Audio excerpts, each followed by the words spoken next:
안녕하세요. 성경적 재정 강의 집수의 박은서 목사입니다. 17번째 시간 그리스도인의 저축과 투자, 우리 강팔령 청지기 전 아카데미 대표님을 모시고 인터뷰를 진행하려고 했습니다.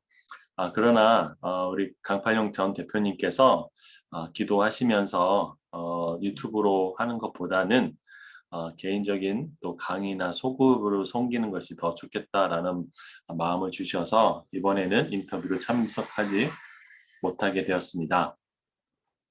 대신에 강팔린 대표님께서 사랑의 교회에서 강의하셨던 그리스도인의 재정과 복음에 대해서 이 녹화 영상 이후에 또 링크나 또 뒤에 있는 화면을 통해서 또 여러분 귀한 통찰의 시간을 또 가질 수 있을 거라고 생각합니다. 전반적으로 또 정말 청지기 아카데미의 귀중한 아주 핵심적인 내용을 담고 있는 동영상이고 저 또한 강ፈል령 대표님으로부터 또 성경적 재정교육에 눈을 뜨게 됐는데 여러분에게 이 영상을 강력 추천드립니다. 또 앞으로 또 그리스도인의 투자와 또 저축에 대해서 또 다른 또 연구를 통해서 또 유튜브에 올려보도록 하겠습니다. 여러분 감사합니다. 행복하세요.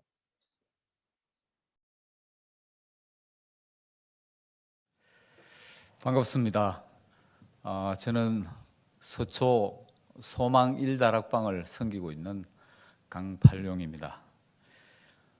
오늘 이 시간 존경하는 여러 순장님들 앞에서 우리 그리스도인의 재정과 복음이라는 그 주제가 재정과 복음이 어떻게 연관성을 갖고 있는가를 성경 말씀 속에서 함께 찾고 발견해보는 그런 시간을 같이 좀 가지기를 원합니다. 하나님께서는 우리가 잘 알다시피 경제학자들이 이런 얘기를 합니다. 우리의 일상생활의 약 80% 정도가 경제활동이라고 합니다. 그리고 그 경제활동 안에는 물질, 즉 돈이 연결되어 있는 것이죠. 그래서 우리가 돈을 어떻게 다루느냐 하는 문제는 우리가 이 땅을 살아가면서 그리스천으로 하나님이 주시는 사명을 감당해 나가는데 돈을 어떻게 다루느냐가 결정적인 영향을 미치는 것이죠. 그래서 오늘 이 자리에서 우리 재정과 복음에 대해서 함께 좀 더 심도 있게 한번 생각해 보는 시간, 묵상해 보는 시간을 가져보도록 하겠습니다. 성경과 돈. 우리가 성경을 생각하면 성경 속의 주인공은 메시아이신 예수 그리스도이시고, 성경은 천지 창조에서 시작해서 인간의 죄악과 그 다음에 구원사역, 하나님의 그 구원사역의 주인공이신 예수 그리스도, 그리고 다시 재림하실 예수 그리스도, 이거와 관련된 말씀책이기 때문에 성경에 가장 많이 기록되어 있는 것이 구원이나 영생, 믿음, 소망, 사랑 같은 이런 것들이 가장 많이 담겨 있지 않을까, 이렇게 생각할 수 있습니다. 그런데 놀랍게도 성경 안에는 가장 많이 담겨 있는, 말씀 가운데 가장 많이 담겨 있는 것이 돈에 관한 말씀입니다. 여기 제가 슬라이드에 잠깐 띄웠는데요. 돈에 관해서 2350여절의 말씀, 성경 총 요절이 3800여 요절인데 그 중에 7.6%가 돈에 관한 요절입니다. 그리고 예수께서 3년간 공생애를 하시면서 그 3년 동안에 예수님께서 하신 말씀의 15%가 돈과 물질에 관한 말씀을 하셨습니다. 더더구나 예수께서 38가지의 비유의 말씀을 하셨는데 그 38개의 비유의 말씀 중에 16개의 비유의 말씀, 무려 42.1%가 돈에 관한 비유의 말씀이셨습니다. 이처럼 성경은 돈에 관해서 이렇게 많은 내용들을 담고 있는 겁니다. 왜 돈에 관한 말씀을 이렇게 많이 담고 있을까요? 그 돈과 관련해서 하나님은 특히 그 말씀 가운데 역할을 분담시켜 놓으셨습니다. 돈에 관해 하나님의 역할이 있고 우리의 역할이 있는 거죠. 역대상 29장 11절에 보면 여호와여 위대하심과 권능과 영광과 승리와 위엄이 다 주께 속하여 사오니 천지에 있는 것이 다 주의 것이로소이다. 이렇게 말씀하고 있습니다. 선포하고 있는 거죠. 바로 이 세상의 모든 사람을 포함한 모든 물질과 천하 만물은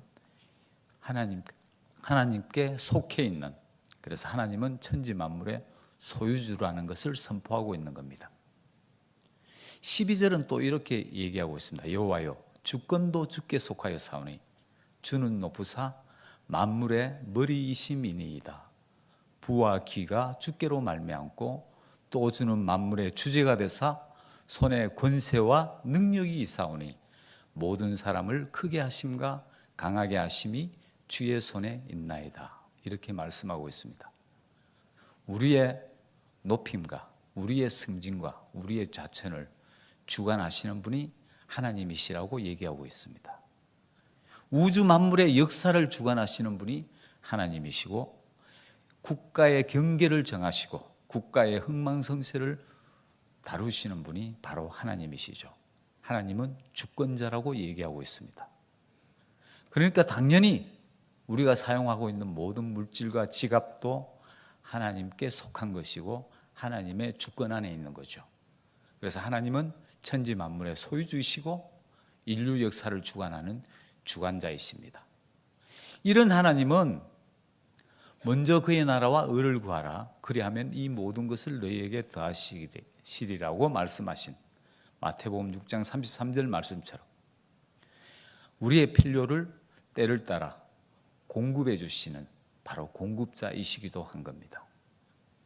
그래서 돈이라는 주제에 관해서 하나님은 돈의 소유주이시고 내 돈의 소유주가 내가 아닌 하나님이시고 또 내 돈의 관리와 통치를 맡은 주관자이시고 그리고 내 돈을 필요에 따라서 공급해 주시는 공급자이시라는 거죠. 바로 하나님은 이런 역할을 물질에 관해서 담당하겠다고 성경에 말씀하고 있습니다. 또 하나님은 그러면서 우리의 역할을 성경 안에 말씀 안에 명시해 놓고 있습니다. 우리의 역할은 뭐냐? 바로 시편에 나오죠. 시편 8장 6절에 보면 주의 손으로 만드신 것을 다스리게 하시고 만물을 그의 발 아래 두셨다고 했습니다. 바로 우리에게 하나님께서 창조하신 모든 피조물을 관리하고 다스리고 통치하는 소위 말하는 세 가지 직분, 왕의 직분과 제사장의 직분과 선지자의 직분을 우리에게 주셨다는 겁니다. 그래서 우리는 그 물질, 하나님이 우리에게 맡겨준 물질과 모든 만물들을 다스리고 통치하는데 하나님의 그 통치 사역에 동역하는 동역자라는 거죠. 그래서 우리는 바로 청직입니다. 주님께서 맡겨진 직무, 맡겨진 물질을 관리하고 다스리는 청지기가 되는 거죠. 이런 청지기인 우리에게 하나님은 바로 두 가지 사명을 주셨습니다. 그 첫 번째 사명이 바로 그러므로 너희는 가서 모든 민족으로 제자를 삼아 아버지와 아들과 성령의 이름으로 세례를 베풀라 하는 게 첫 번째 우리에게 주신 사명입니다. 우리 너무 잘 아는 대사명이죠. 바로 이 대사명은 바로 오늘날 우리가 얘기하는 또 우리 새생명 축제에서 얘기하는 바로 생명복음을 전파하는 일입니다. 이게 우리에게 준 첫 번째 사명이죠. 저는 오늘 이 첫 번째 사명이 아니고 우리가 잊고 혹 잘 이해하지 못하는 두 번째 사명을 여러분과 나누고자 하는 겁니다. 두 번째 사명이 있습니다. 마태복음 28장 19, 20절 여기 보면은 명령어가 두 개가 있습니다. 하나는 세례를 베풀라 하는 명령이고요. 또 하나의 명령은 뭐냐? 바로 가르쳐 지키게 하라는 명령입니다. 무엇을 가르쳐 지켜야 할까요, 우리가? 우리가 크리스천으로서 하나님의 자녀와 제자로서 무엇을 가르쳐 지켜야 하느냐? 성경에는 분명히 얘기하고 있습니다. 주께서 내가 너희에게 분부한 것을 가르쳐 지키라고 했습니다. 그런데 예수께서 우리에게 너희에게 분부한 모든 것을, 이것이 무엇일까요? 이것을 한마디로 축약해서 성경에 기록된 내용대로 본다면 바로 주께서 이 땅에 오셔서 율법을 폐하시고 세우신 새 계명을 얘기하는 거죠. 그 새 계명이 무엇입니까? 하나님을 사랑하고 내 이웃을 내 몸과 같이 사랑하라는 그 두 계명입니다. 그게 바로 두 번째 주신 우리에게 준 사명이죠. 이걸 경제복음이라고 얘기합니다. 경제복음이 있는 거죠. 바로 재정과 내가 가지고 있는 재정과 내가 갖고 있는 달란트와 또 내가 가지고 있는 시간을 이용해서 하나님이 내게 가르쳐 주시고 내게 진리로 남겨주셨던 성경의 내용들을 성경을 모르거나 하나님을 모르거나 예수님을 모르는 자에게 가르쳐 그들로 하여금 그 내용을 지키게 하는 거죠. 근데 이 가르쳐 지킨다는 그 지키는 내용 중에 바로 재정에 관한 내용이 포함되고 있다는 사실입니다. 왜 그럴까요? 좀 더 가보겠습니다. 그럼 우리는 청지기라고 했는데 청지기가 해야 될 역할이 어떤 건지를 성경의 말씀 기준으로 찾아보면 분명히 좀 더 알 수 있습니다. 청지기는 첫 번째로 주인의 소유를 위임받은 사람입니다. 소유권을 위임받은 자죠. 다른 말로 하면 지갑이 내 것이 아니라는 겁니다. 위임받고 위탁받은 지갑이라는 거죠. 두 번째 청지기의 역할을 보면은 주인의 것을 관리하고 증식하고 분배해야 할 책임이 있습니다. 맡겨준 물질을 잘 관리하고 하나님의 방법으로 관리하고 증식하고 그리고 분배해야 될 책임이 있다는 거죠. 시간이 없어서 자세한 말씀은 못 드립니다만은 이 두 번째 이 내용 가지고도 수없이 많은 묵상과 강의들을 우리가 할 수 있습니다. 그런 내용들을 담고 있는 아주 의미 있는 내용이거든요. 그래서 이 부분을 좀 더 주목하면서 얘기를 조금 이따 나누겠습니다. 세 번째 청지기의 역할은 주인에게 충성해야 될 의무가 있는 존재인 겁니다. 그리고 마지막으로 청지기가 해야 될 역할은 언제나 주인과 결산을 해야 되는 거죠. 성경에도 분명히 기록되어 있습니다. 심판의 날, 공적 심판이 있고 생명 심판이 있다고 했고 그 공적 심판의 날에 내가 너희에게 맡긴 물질을 너희가 어떻게 다루고 사용했는지를 결산하겠다고 얘기하고 있습니다. 그래서 청지기는 위임받은 자이고 그리고 청지기는 책임을 갖고 있고 청지기는 주인에게 충성해야 될 의무가 있고 마지막에 결산을 해야 되는 그런 존재가 바로 청지기인 거죠. 자, 이제 결론으로 들어가 보겠습니다. 청지기가 우리에게 그러니까 청지기에게 하나님이 맡겨준 자산이 성경에는 세 종류로 분류가 된다는 사실입니다. 어떤 물질일까요? 어떤 종류일까요? 세 가지 자산. 첫 번째가 바로 진리 자산입니다. 진리 자산은 예수께서 이 땅에 오셔서 주신 세 계명, 그 중에 첫 번째 계명과 연결되는 겁니다. 하나님을 사랑하는 계명이죠. 이 세 계명은 다른 말로 하면 창조의 목적대로 우리가 이 땅을 살아가는 것을 얘기하는 겁니다. 오늘 이 자리에 계시는 순장님들이 토요일 날 바쁜 시간에도 불구하고 와서 예배 드리고 와서 순장반에 와서 함께 기도하고 나누고 우리 순원들을 생각하고 기도하고 하는 이 시간, 이 투자가 곧 진리자산에 투자하는 거죠. 순장 사역을 감당하는 것 역시 바로 우리는 진리자산에 투자하고 있는 겁니다. 하나님은 우리에게 주신 그 사명대로 우리가 그들에게 우리가 복음을 나누고 함께 친교하고 또 주 안에서 그들을 양육하는 역할을 감당하기 때문에 우리는 진리 자산을 투자하는 사람이죠. 또 하나의 자산이 있습니다. 바로 관계 자산입니다. 관계 자산은 내 이웃을 내 몸과 같이 사랑하라는 두 번째 계명과 연관되어 있는 거죠. 관계 자산이 바로 그겁니다. 내 이웃을 섬기기 위해서 내가 가진 물질과 내가 가진 재능과 내가 가진 시간을 투자하는 것이 바로 관계 자산입니다. 그래서 관계 자산을 쌓아가는 거죠.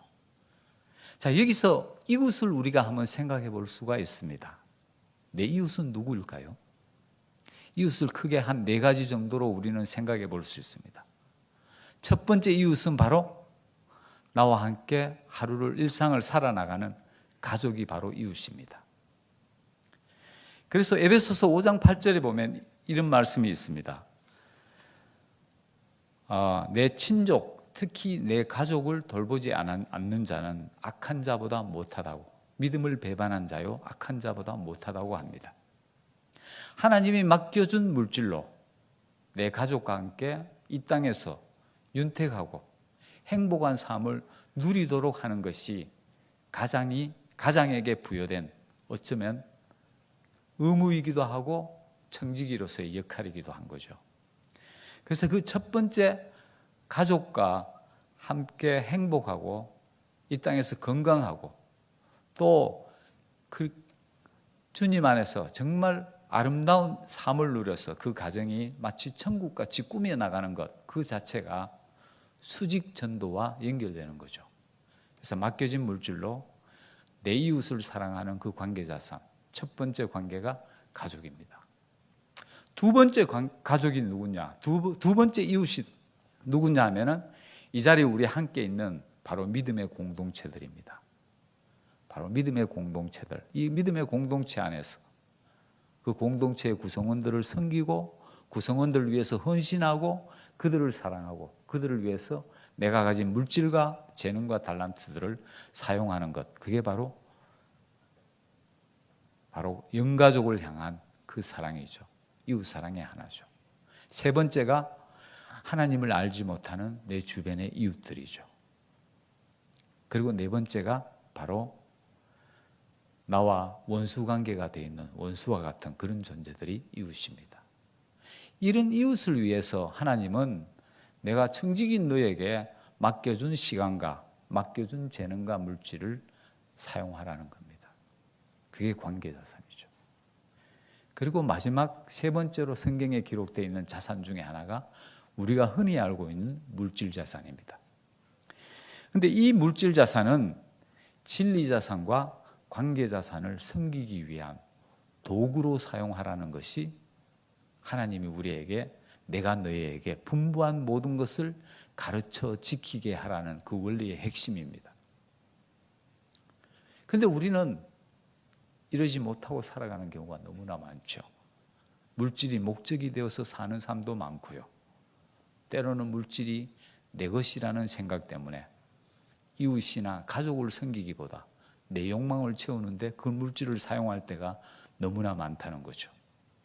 그래서 이런 것들이 안타까우니까 하나님께서 성경 안에 2350여 절 예수께서 말씀하신 15% 비유에 38개 비유에 16개 비유 이렇게 많은 내용으로 성경 안에 돈을 다루는 방법들을 성경 안에 기록하고 그 방법대로 지키고 따르라고 계명 안에서 말씀하고 있는 겁니다. 대사명 안에서 말씀하고 있는 거죠. 내가 너에게 분부한 모든 것 가르쳐 지키게 하라. 이렇게 말씀하고 있는 겁니다. 자, 그럼 이 세 가지 자산을 어떻게 다루는 것이 성경적이고 하나님이 기뻐하는 방법일까? 그것을 우리가 예화를 중심으로 같이 한번 나눠보도록 하겠습니다. 아마 이 예화는 최근에 우리 교회 안에서 SNS를 통해서 수없이 전파되어서 아마 이 자리에 계시는 순장님들도 아마 대부분 분들이 알고 계시는 예화일 겁니다. 근데 한 번 더 이 예화를 한번 음미해 보죠. 1800년대 영국에서 미국으로 이민 온 두 청년이 있었습니다. 한 청년의 이름은 마르크 술츠, 또 다른 한 청년은 에드워드 조나단이라는 청년입니다.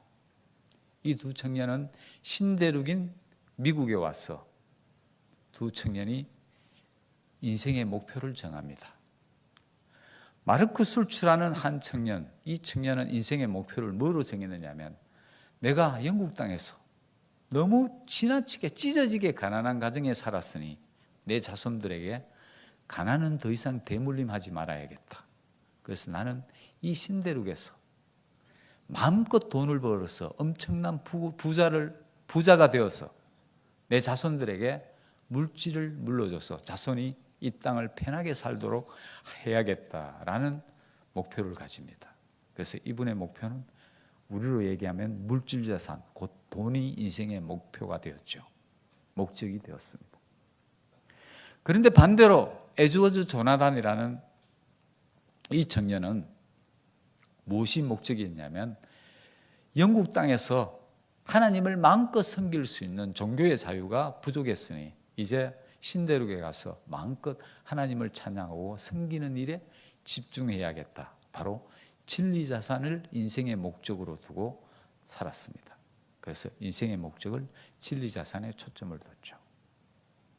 세월이 흘렀습니다. 150년의 세월이 지났습니다. 바로 세대로 따지면 5세대, 30년간 5세대가 지난 거죠. 5세대가 지난 이후에 양 가문에 미국의 뉴욕의 교육위원회에서 양 가문에 대한 조사를 했습니다.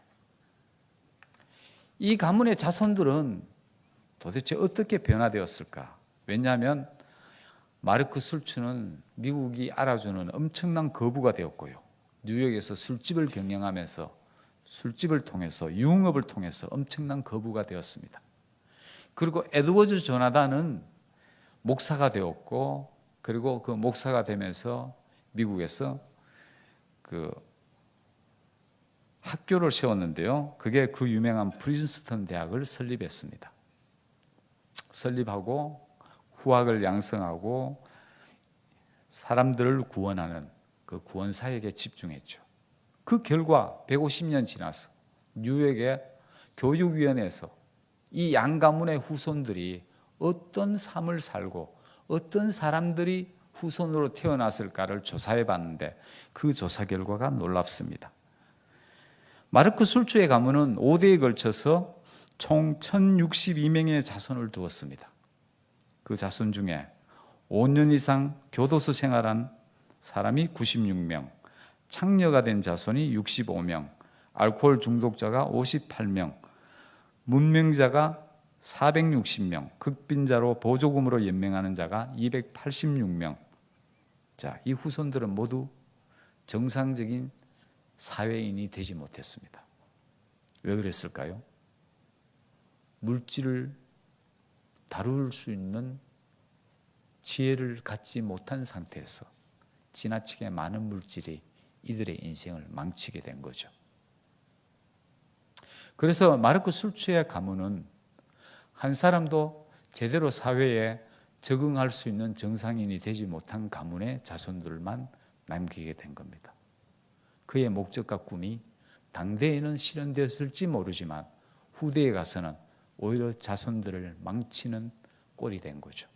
인생의 목적을 잘못 설정함으로써, 바로 물질 자산의 목적을 세움으로써. 그런데 에드워드 조나단의 가문은 완전히 다릅니다. 5대에 걸쳐서 1394명의 자손을 두었습니다. 선교사와 목사가 116명이 나왔고, 예일대 총장을 비롯해서 교수, 교사가 86명, 군인이 76명, 고급관리가 80명, 문학가가 75명, 실업가가 73명, 발명가가 21명, 부통령과 주지사가 나온 미국이 알아주는 명문 가문이 된 겁니다. 이걸 통해서 우리는 하나님이 가르쳐준 재정원칙이 얼마나 이 땅에서 그 재정 원칙대로 산다는 것이 이 땅에서 얼마나 축복된 것인가를 그 단면을 우리는 목격할 수 있습니다. 우리가 인생의 목적을 어디에 두느냐에 따라 갖고 우리의 인생은 이렇게 달라진다는 거죠. 그래서 하나님은 이게 안타까우니까 내 백성이 지식이 없으므로 망하는도다. 이런 호세아의 말씀을 통해서 이런 말씀을 하면서 안타깝게 생각하시고 성경 안에 재정을 다루는 방법들을 이렇게 많이 기록하고 있는 거죠. 자, 또 예를 하나 더 들어볼까요? 그래서 돈은 우리가 다루어야 될 돈은 우리의 목적이 돼서는 안 되고 도구가 되어야 된다는 거죠. 돈이 주인이 되어서는 안 되고 돈이 종이 되어야 된다는 거죠. 돈을 종 다루듯이 부릴 수 있는 그 방법들은 그 매뉴얼은 성경에 모두 기록되어 있다는 거죠. 자, 두 번째 우리 인생에서 나타나는 돈의 모습은 돈은 시험으로도 나타납니다. 바로 부자와 나사로의 경우에 돈의 시험의 한 단면을 우리는 볼 수 있죠. 아마 모르긴 해도 부자는 성실하고 열심히 살았을 겁니다. 그래서 많은 부를 얻을 수 있는 축복을 받았습니다. 그런데 이 부자가 잘못한 게 뭐죠? 바로 이웃을 보지 못했던 거죠. 문간 앞에 있는 나사로를 보지 못했습니다. 밥 한 끼 청하는 그 나사로를 대접하지 못한 거죠. 우리는 이 부자와 나사로의 결론을 성경 안에서 알고 있습니다. 또 이런 어리석은 부자도 있습니다. 이 어리석은 부자 역시 성실하고 열심히 일했던 사람임에 틀림없습니다. 그래서 밭에 소출이 엄청났습니다. 수많은 소출이 일어나자 그 소출의 모든 곡식을 거둬들여서 창고에 넣으려니까 창고가 모자랐습니다. 그래서 창고를 헐고 새 창고를 짓고 그 안에 모두 넣어놓고 이제 부자는 혼자서 이런 얘기를 하죠. 여러 해 쓸 물건을 쓸 것을 모아두었으니 내 영혼아 이제 편히 쉬자고 얘기하죠. 자, 그때 주님이 어떤 말씀을 하시죠? 이 비유에서 어리석은 자야, 내가 오늘 내 영혼을 거둬가면 그 물질이 누구의 것이 되겠느냐 이렇게 말씀하고 있습니다. 바로 이 부자는 자기가 가지고 있는 모든 것을 자기 자신을 위해서 썼습니다. 성경이 가르쳐주는 내 이웃과 내 가족과 이웃을 위해서 사용하는 그 방법을 몰랐던 거죠. 다른 말로 하면 청지기로서의 책임 중에 바로 관리하고 증식하는 데까지는 했지만 분배하는 데 실패한 겁니다.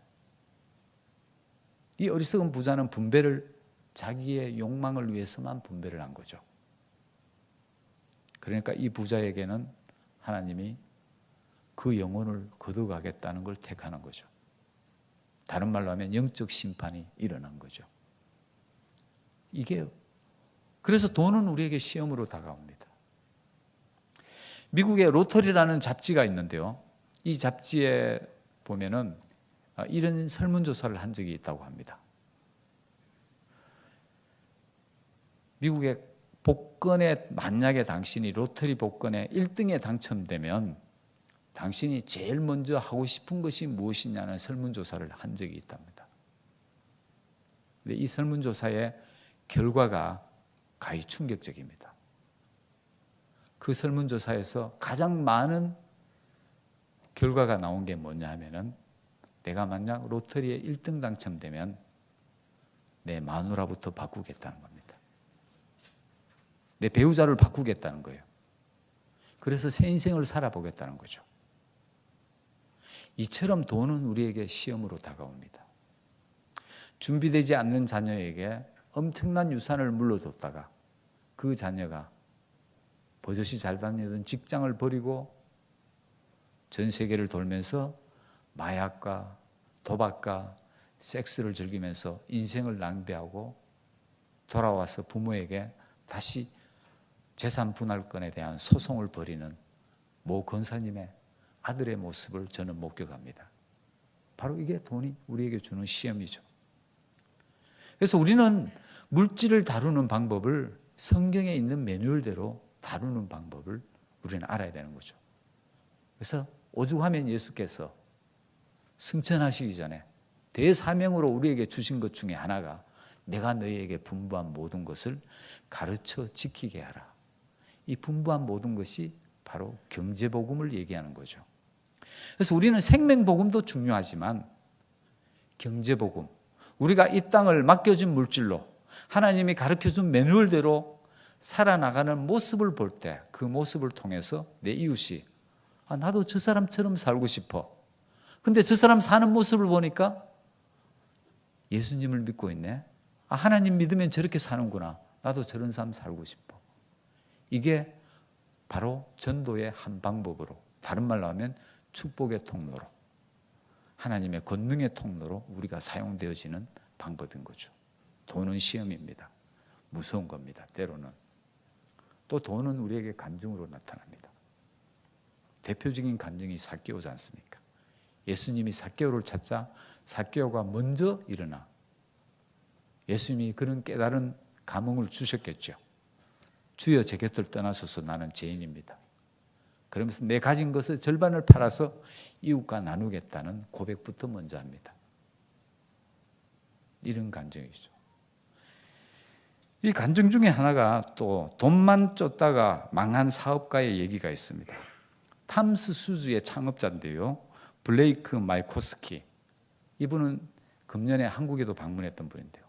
이분이 돈만 쫓는 사업가로 사업을 했다가 망했습니다. 그래서 이분이 여행을 떠났죠.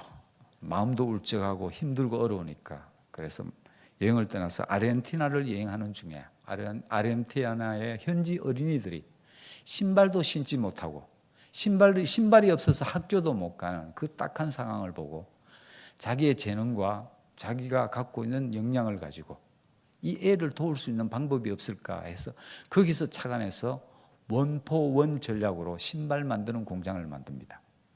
그리고 신발을 만들어서 한 개의 신발을 팔리면은 또 한 개의 신발이 없는 어린이들에게 기부하기 시작했습니다. 이게 원포원 마케팅 전략이죠. 이 전략으로 아주 공전의 히트를 칩니다. 5년 만에 100만 컬레가 팔리는, 한국에서도 지금 팔리고 있죠. 자, 이런 것들. 돈은 우리에게 간증의 모습으로 나타날 때 하나님이 가장 기뻐하고, 우리가 간증의 모습으로 돈의 사용이 일어날 때 그때 그 안에 전도가 일어난다는 거죠. 생명복음이 흘러간다는 거죠. 그게 바로 하나님이 우리에게 복음 전파하는데 우리에게 동력자로 삼으시고 우리를 이용하시려는 목적입니다. 이 자리에 계시는 분 중에 물질에 풍성한 축복이 있는 분이 있습니까? 그런 분이 있다면 그 물질로 이웃을 섬기는 일을 감당해 나갈 때 하나님은 그 물질이 마르지 않게 하시고 넘치게 하시는 축복을 주시는 겁니다. 그게 바로 하나님이 함께 우리를 동력자로 삼으시는 사역의 방법이라는 거죠. 혹시 이런 인생 꿈꾸지 않습니까? 나는 예수님은 조금만 믿고요, 많은 돈을 갖고 싶어요. 근데 이웃에 티나지 않게, 내 욕심이 드러나지 않게, 이런 크리스천은 있지 않습니까? 아마 우리 주변에 많이 목격될 겁니다. 이런 꿈을 꾼다면 그 꿈의 방향을 바꾸셔야 합니다. 마르크 술츠와 에즈워즈 조나단에서 우리가 경험했던 것처럼 우리의 방향을 바꿔야 되죠. 하나님은 이런 말씀을 합니다. 이런 자들에게 너희가 만일 세상의 재물에도 충성하지 아니하면 누가 참된 것으로 너희에게 맡기겠느냐, 이렇게 말씀하십니다. 여기서 얘기하는 세상의 재물은 물질 자산입니다. 우리에게 맡겨준 물질입니다. 참된 것을 맡기지 않겠다고 얘기했는데 이 참된 것이 뭐냐? 바로 진리 자산과 관계 자산을 얘기하는 거죠. 하나님과 친밀한 관계, 이웃과의 친밀한 관계를 얘기합니다. 우리에게 참된 것으로 기꺼이 맡기시면 이웃의 필요를 채워주는데 필요한 물질은 하나님이 우리에게 공급자로 끊임없이 공급하겠다는 것이 하나님의 전도 전략인 거죠. 우리는 이런 전략에 따라 살아가야 할 것 같습니다. 자, 주신 사명을 어떻게 감당하겠습니까? 생명복음과 경제복음이 있습니다. 이 두 복음을 함께 들고 우리가 갈 때 우리는 이 땅에서 축복받는 인생을 살 뿐만 아니라 아브라함과 같은 축복의 통로, 하나님의 권능이 살아있는 통로로서 그 역할을 감당할 수 있을 거라고 믿습니다. 그래서 우리에게 재정은 복음을 실현하려는 배와 같은 겁니다. 그래서 우리에게 있는 재정을 진리자산과 관계자산으로 흘러보낼 때, 그때 그 흘러보내는 그 배 안에 바로 복음이 실린다는 거죠. 예수 그리스도가 실리는 거죠. 예수님의 사랑이 실리는 겁니다. 그걸 통해서 전도가 일어나는 거예요.